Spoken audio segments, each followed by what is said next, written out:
പലപ്പോഴും പല വീടുകളിലൊക്കെ എ സി സർവീസിന് പോകുന്ന സമയത്ത് പല രസകരമായിട്ടുള്ള ചോദ്യങ്ങൾ കേൾക്കാറുണ്ട്.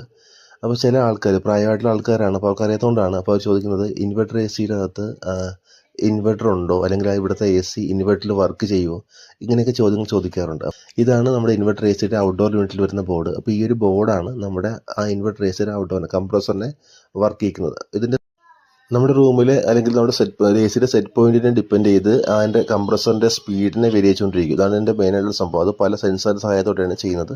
അപ്പോൾ ഈ ഒരു ബോർഡാണ് നമ്മുടെ ഔട്ട്ഡോർ യൂണിറ്റിൽ വരുന്നത്. അപ്പോൾ ഈ ഒരു ബോർഡിന് 12 ഒരു എ സിയുടെ ബോർഡാണെങ്കിൽ ഔട്ട്ഡോർ യൂണിറ്റിന് ഡിപ്പെൻഡ്സ് ഓൺ ദ കമ്പനി അതിൽ പ്രൈസ് വ്യത്യാസം വന്നുകൊണ്ടിരിക്കും. ഒരു 8, 12, 13 അങ്ങനെ പോയിക്കൊണ്ടിരിക്കും 110 എ സിക്ക്.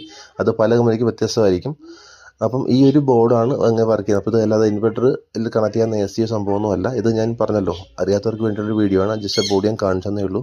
ഇത് സർവീസ് എടുക്കുന്ന കുറേ രീതിയിൽ നമുക്ക് സർവീസ് എടുക്കാൻ പറ്റും. ഇത് ചില കേസിൽ മാത്രമേ മാറേണ്ടതായിട്ട് വരത്തുള്ളൂ. അപ്പോൾ ഇത്രയൊക്കെ ഉള്ളൂ. Thanks for watching.